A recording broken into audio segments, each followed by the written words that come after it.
Well, good afternoon, everyone. I want to welcome you to the Conscious Life Expo post-conference. I love this expo because we bring in some of the top talent around. And the gentleman that I'm going to introduce is one of the people that is definitely tops in his field and has such incredible information to share.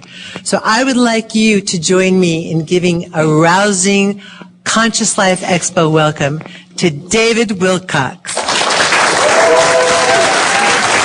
Thank you. Thank you.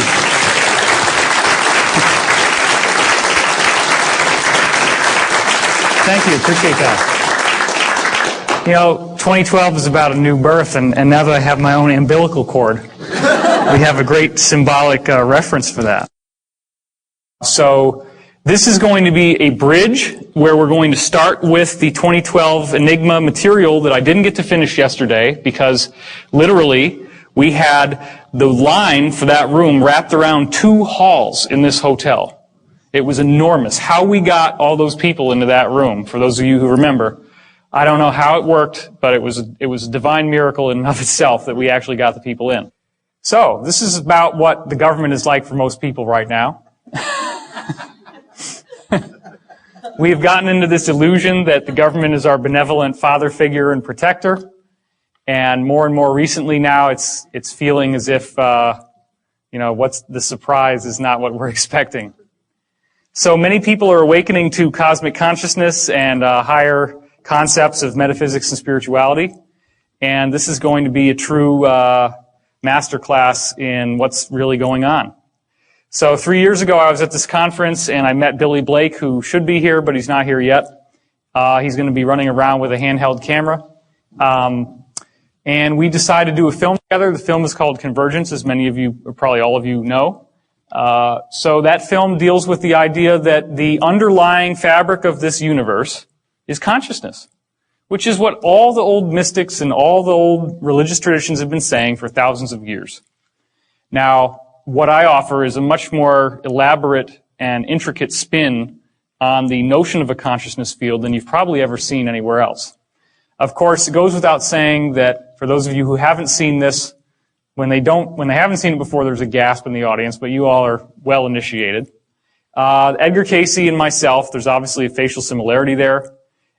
This is my brother and Casey's first guy, Dr. Ketchum, who got him out there in the world.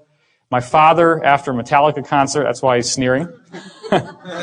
And the Squire, Edgar Cayce's father. My father would only shop at the Squire shop, and everybody called Cayce's father the Squire. This is my best friend Jude and Edwin Blumenthal from the Cayce tradition, one of his principal investors. Jude and I did marvelous music together in high school, at least we thought so at the time. And this is my friend from college, Christopher, and his corresponding reincarnation, Morton Blumenthal. This is my good friend from college, Angelica, and this is Edgar's wife, Gertrude. These are like the only people I'm still in contact with from high school and college. I mean, you have to understand, these are not just random people from my life. These are like some of my closest associates and friends. And then when you find out that they're the same people as in Edgar's circle, it's very, very surprising. Okay, so as we went through yesterday, are there great secrets being held? This was something a lot of people didn't catch on the way they did the reflection on the poster for the Da Vinci Code. And of course, what is the eye and the triangle on top of the pyramid? Is there a message is being given that we're not fully getting access to? Gore's inconvenient truth, sure, that looks like smoke, not. That looks like a galaxy. And here's the Milky Way from the top down. There's our sun, so you can see this is about where we are. So we're not all the way out at the edge, we're kind of in the middle. But doesn't this look sort of like crosshairs to sort of point towards the galactic center and suggest that there's some sort of galactic alignment that's going on here? So later in this talk, you're going to hear about interplanetary climate change, which is how this movement into a new area of energy in our galaxy is in fact actually causing all the planets in the solar system to experience changes just like the ones we see on Earth. So this is far from an isolated phenomenon. There's also these new physics discoveries that keep leaking out, and they always relate to sacred geometry. The idea in this case of the dodecahedron, which is 12 pentagonal faces that kind of looks like a soccer ball if you make it into a sphere. They actually found out, these scientists discovered that the background radiation from when the universe was first created has arranged itself into this odd geometric pattern. And that's been proven. So then the question is, okay, what is the force that would cause that type of geometry to emerge in the formation of the universe?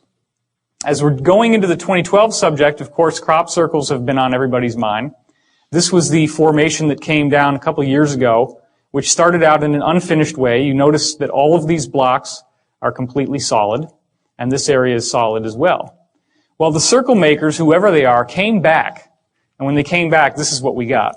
Now you have time markings and symbols from the Mayan calendar, okay?